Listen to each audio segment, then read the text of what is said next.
Hey, welcome to I'm That Mom, the podcast about motherhood without the pressure of perfection.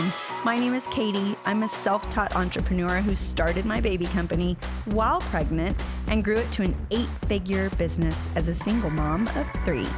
Join us as we discuss the fun, funny, and messy parts of motherhood. We're certainly not experts. We're just here to support all the moms and hopefully, collectively, we don't completely it up.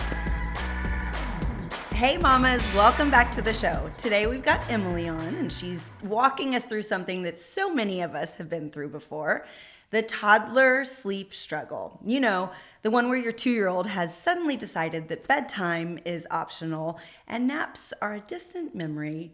Yeah, that one.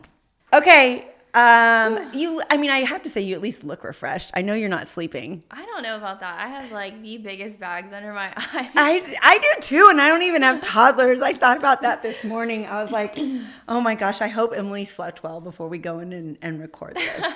So better. Better than most nights. Yeah, better than most nights. And you sent me a picture last night of what your we won't let everyone know what you're doing currently yet because I want to kind of ease into it.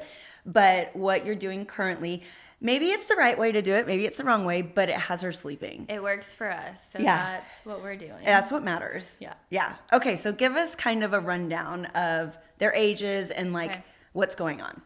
Okay, so I have a 1-year-old and a 2-year-old. The 1-year-old has slept perfect since he was 5 weeks old. Yeah, he's the angel baby. I literally lay him in his crib. He can be awake, asleep, whatever. He falls asleep on his own. Awake, like you knock on wood. I know, but you lay him. Yeah. Oh, I just lay him. He doesn't even want us to rock him, feed him. He just wants to be in his bed asleep, and he sleeps all night. Wesley, our 2-year-old, she decided at 2. She turned 2 in February. That she was like crawling out of her crib, and so we were like, okay, it's time for a big girl bed. Yeah. And we read a lot of things about it to transition them from like the crib into the bed. And so we took off the front. And so that was like her big girl bed. And I feel like 2 years old is when most people start to transition. And it seemed normal. Yeah. We read all of the things. She was climbing out. I didn't want her to fall out of her crib. So she's very adventurous. So I knew that it was like time. Well, we set it up. The first 2 weeks, I would say she did amazing. She slept through the night, perfect. Like, I was like, this was way too easy. And after that 2 weeks was a nightmare. Yeah. And so it just started with her getting up. Now she can unlock, or not, we don't lock her doors, but like she can undo the doors. Don't lie. I did tell you to try. You're a better mom than me because I was like, you can like lock them. Remember, I was like, from the outside. You can put a baby gate up and trap them in. And we did try that for naps. And she usually would just like go back into her bed and fall asleep. But we didn't do it at night just because, I don't know. You have all the fears. Yeah, of you like, feel what if bad. there's a fire? What if she needs to get out? Yes. Like all the things. We do have the gates at the stairs. We have like one blocking the hall and then one blocking the stairs so she can't get out. But now she knows how to open the gate. Oh, she can? Yes, she can lift it and pull it. So much for childproof. Yeah. So that's crazy. But so she slept through the night pretty early on in her crib. Oh yeah. Like I remember you saying like she was a good. Really, she was a great baby. It's why you got pregnant again so fast. Yeah, I know. And then it was transitioning into the big kid. Mm-hmm. So do you remember? Did you move her into her crib at like how old she was? She was around like 2 to 3 months old. So that's pretty good. And then from then on, she slept till 2.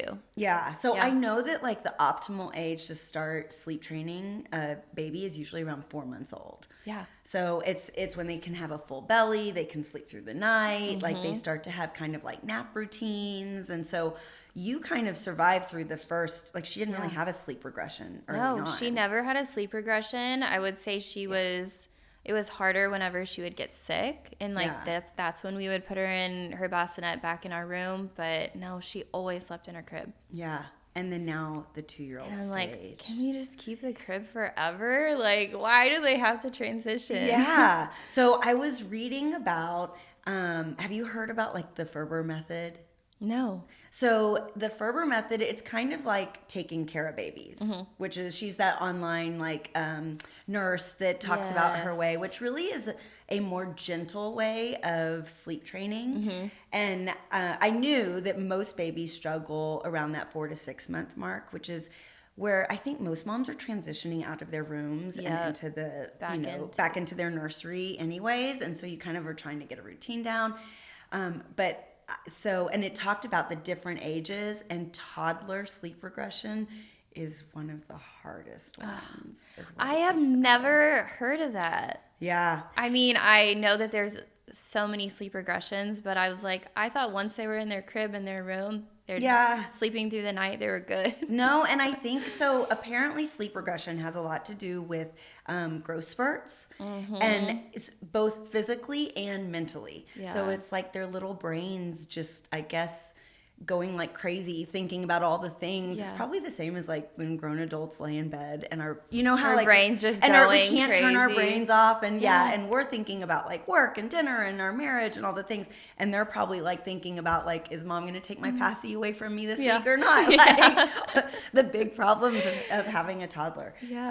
But so Ferber and the taking care of babies it's basically a cry it out method. And what I was reading about that makes it so hard with toddlers is that when toddlers cry it out, it's like bloody murder screaming. Horrible. Like they can make themselves sick. They gag themselves. Did Wesley do that? Oh yeah. Several times. Yeah. And I'm so like, now I have to go get her because she's sick. That's right. So whereas not that having a 4-month-old is easier to let them cry, but I think it's more just fussing. And so it's kind of easier you're supposed to go in intervals, right? And so the younger they are, the more frequent. And do you know this? Have you read? I haven't read all of this. So it's super interesting to me, like to read it on a level of like educating myself versus what I did naturally. Yeah. But what you're supposed to do in both scenarios is you're supposed to go in with a very calming voice. So, like usually if they're crying, mom, like we go in and we're like, it's okay. We do that like sing-songy. You're supposed to be very monotone, and you're supposed to be like kind of the calming energy, and you walk in and go, you're okay, you're safe, like it's nighttime, go back to bed. And you pat them. You don't ever pick them up. So I do everything wrong. I know, but you didn't do it when it was little bitty. Yeah, I know. So you don't pick them up, and then you go in, you kind of help them calm down a little, like how patting or kind of addressing it. You don't give them a bottle or snacks, which I totally failed. Like my kids definitely went to bed with bottles. Yes. I am not. I should not be giving anybody sleep advice because I did basically what you're doing now. But you do what you have to do at some point. Yes, when you're in survival mode, it's the whole thing. What else? I had wrote down some cheat sheets. Hold on, let me see. So, because I want to read you what it said about toddler, and then I want us to talk about what you're actually doing. Yeah, because I just think it's so interesting. And we also polled our Caden Lane social media on Instagram, and some people had some really good comments and suggestions and ideas for you too, including one of them just being like, freaking put them in bed with you. Just whatever gets them to sleep. Just co-sleep. It's fine. Break all the rules. Okay, it said, pro tip, the sleep training poker face. So I guess you're just supposed to be like neutral expression. Calm tone, no exaggerated soothing, no big reactions to crying. So if Wesley's like, crying and she's like, you're supposed to be like, stop, you are fine. It's not a big deal. Oh my God. Instead of, I'd be like, stop being so dramatic. Like, you're fine. Your patience is fried. Oh my gosh. So what it said for like the older ones was focusing on routines, which, to your defense, I feel like Wesley's got a good routine. She's in daycare, so she takes naps at the exact same time. She's a good eater. She's not going to bed hungry, right? No. Like, she's definitely full on chicken nuggets and macaroni and blueberries. The food groups. The favorite. Yeah. I mean, I think just sometimes it's hard. And then the second they figure out that they can climb in bed, and her bedroom is it's like right so down the hallway close to from ours. yours. Yeah. And she just gets her little butt out of bed and walks on in. And half the time I remember like my kids climbing in bed with me and I didn't even know. Oh, yeah. There were several times that she would do that. Like the first month. And I'm like, oh my gosh, she's in bed with us right now. Yeah. Okay. So what all did you try before you're doing what you do now? So I would say for a good month, we would hear her just screaming in her room. So we would go in there, lay back with her, like put her back to sleep. Yeah. I would say probably 3 weeks into her having her crib bed, I was like, she hates it. It's not enough room. She needs more space. She needs it to be more comfy. So we moved in a day bed with a twin mattress. Yeah. And that didn't work either. It wasn't that so either. I was like, dang it, that didn't work. Yeah. But at least we had more room for us to lay in there because we were like laying in her crib with her and doing those things. Which you do, I had definitely climbed into cribs with my babies too. Yes. And it's impossible. And I was like, oh, but everything I read about sleep training says you are literally not supposed to do that. And I know. I don't know. I just don't think I agree with it. I can't do the full on cry it out because she just like, and like she'll get out of her room unless we lock it. Like there's no other way to let her just cry it out. Yeah. And so we also tried the magnesium on the bottoms of her feet. We would like rub that on her feet every night. Yeah. Have you ever heard of like a spoonful of butter? No. You fed her butter? Yes. Did she like it? She loves it. And like butter spread, like I can't believe it's not butter. Yeah, like margarine or like a butter stick? Like a butter stick. And we would like give her a spoonful of that. Yeah. She loves it. And now she just eats butter, but she's still not sleeping. So we didn't do it for long. Yeah. The first 2 nights I gave her butter, she slept through the night perfectly. And you thought I'm it like, was the oh magic? my gosh, butter works. Yeah. I'd be in there licking the butter. Yeah, like, I know. I'm going to so sleep all night. Yeah, but it was a fluke. Yeah. And after the 2 days, I think we tried it for like another week, and I was like, I'm not going to feed my child butter all the time. It can't be healthy. No, can't be. Yeah. And so... Who told you to do... Did Google tell you to do better? I think it was TikTok. TikTok. Yeah, they tell me to do everything. TikTok does tell us to do everything. Yeah. Which I feel like that might be a made up thing. Maybe it's about like filling their tummy. It was something to do with like more carbs, and so it like puts more on their stomach. But yeah.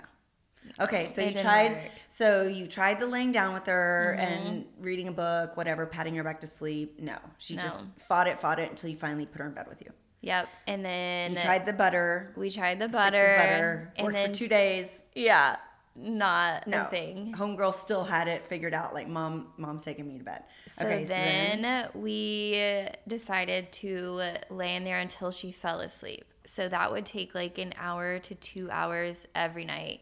Which is miserable. It's horrible. And you can't even be scrolling on your phone because she'll watch it. You have to just like lay there. You literally, and we're like listening to lullabies the whole time. So it's like putting me to sleep. Oh no. I just saw a TikTok where it was a mom videoing and like the door. The dad like sneaking out of bed and he's like. Oh, well, no. I mean, I've seen that one too, but this one was the little boy or the little girl was coming out and the dad was passed out asleep. Oh yeah, like, on the floor. Yes, on the floor. That one where like the dad's passed out and the kid's like, I finally broke him. Like, I'm coming in with you, Mom. But I'm sure like it makes you tired. Oh, it makes me so tired. Yeah. And then at the end of the day, like you have no time for yourself. No, like not if you spend an hour and a half you bed. Eat, you clean, and then you have to spend an hour to 2 hours in bed with them. And meanwhile, our perfect angel baby Wiley is like self-soothing himself. He's like laying in his crib like, good night, Wiley. Yeah. He literally will like pat his own head. Stop. Like, yeah. Yeah, he's perfect. He plays peekaboo with himself in his bed. And his sister is going wild. Okay, so did you try anything else before? We started doing that, and then she would wake up like several times in the middle of the night, and we were just like going back and putting her back into bed because we were like, we don't want to get her used to coming in bed with us and thinking she can just stay in bed. Yes. Yeah. And so that wasn't working either. And then she was like coming into her room, and first she was going to my husband's side of the bed and being like, Daddy. And so then he would like put her in bed. It's like when you're asleep and they come right up to your face. Yes. And they don't even say anything. You just open your eyes and you're all, yeah. Yeah. Like my toddler's right in front of me. I know. Yeah. And then eventually, like, he wasn't giving her the time of day, so she would come to my side. So now it's just like, I go to mommy's side and she's like, Mommy. Yeah. She's like, she knows you're a sucker. So we would put her in bed with us, and we did that for like another month. And now we have a like mattress at the foot of our bed, and she calls it her bed. Like a pallet. We have a little pallet. Yep. And so we still try to start her in her room, but she'll either like make her way back to the pallet, and most nights she'll just go straight to the pallet. Yeah. Which is nice. But then some nights she'll scream in her room at like 3 a.m. Really? Yes. And she'll be like hiding behind her bed or like hiding in her room. It's so sad. Do you ask her? Because she's starting to talk a lot. Yeah. Oh, yeah. Do you ask her why she likes to come in and sleep with mommy and daddy? She can't really give us an answer. She's Really? just, I'm scared. She's scared. Yeah. Poor baby. And we always try not to use the word scared because I'm Yeah. like, once she's aware of being scared, like she's just always going to be scared. Yeah. Yeah. But I don't even know where she came up with it. I don't know. I think, you know what, and you, like, I definitely saw you being tired and exhausted, like, when she was doing all this, because it's been a couple months now. Mm-hmm. And it's hard on the parents, because then you're exhausted, and you're not getting enough sleep, so it's just kind of hard to go through the whole day. Yeah. And, like, I think it's great that you figured out something short term. Like, she's not in bed with you. No. She's at the foot of your bed, so she's kind of independent sleeping. Mm-hmm. And then now maybe you just work towards, because the closer she gets to 3, the magic of 3 is bribery. Yeah. That's when, like, you hear about like potty training, and people are like, you can tell them they get a jelly bean or a sticker. You need to find the one thing that she loves the most. Yes, like whatever she's obsessed with. If it's like dinosaurs or stickers or jelly beans or raisins or what, I mean, it can literally be anything. And then you start. This is probably like every pediatrician watching is like, do not do what they are saying. Like, whatever. Put yourself back in that scenario. This is exactly what you do. And then you just kind of slowly bribe her back, and then you reward her. Mm-hmm. Like, okay, if you sleep in your big girl bed all night long, then we're going to go do X, like go to the park. Yeah. Or we're going to go, whatever. Like, you just figured out. Yeah, and fun. You know what? Bribery does not, like, make them horrible. Like, they're going to grow out of it, and then she's going to get used to sleeping, you know, and you just kind of work back towards it. And at least you are getting a good night's sleep right now, and you feel rested, and you just need to, every night, say your prayers that Wiley... Oh my gosh, continues to be that amazing sleeper. So. I'm hoping he'll just be in his crib till he's 3. Yeah. And then he'll be past it. He's going to be perfect. You never get to, I mean, maybe some people get too hard babies. I feel like you rarely get them at the same time. I know. So if he goes through a bump, which could happen, hopefully she's already kind of worked her way out of it. Did you ever ask your pediatrician about what to do? Like, no. You didn't? I know. Because she doesn't go that often, just because after 2, like, you don't. You go like once a year, right? Yeah. Maybe twice. Mm-hmm. Yeah. And unless she's sick, and then if you're taking her in because she's sick, you're forgetting. I'm not thinking about her not sleeping. Because you aren't sleeping, so you're tired. So the whole thing. Okay, I love this. This was so awesome. Oh, you know what I want to do is, I want to talk about the ones where actual real moms gave you advice. What did they say? Let's get, okay. Yeah, so we asked on our social about, like, what are some tips for us? And some of them said Super Nanny on YouTube. Some of them said the taking care of babies. Some people were like, lean into co-sleeping. And we have tried that. We've tried. Short naps, early waking, you're doing it. Coffee. Yeah, lots of coffee. Yeah. And maybe wine too, except for if you're doing the whole hour in bed with them, you might pass out. Yeah. This one says it gets better as much as it sucks right now, you'll miss it later. I can officially say you're not know. going to miss them not sleeping through the night. Yeah. But I think what she probably means is you Like, just kind of miss that. Snuggling The with snuggling. them, Yeah, or- like my kiddos don't get in bed and snuggle with me anymore. Yeah. So that part is That kind part of is nice. really sweet. Yeah.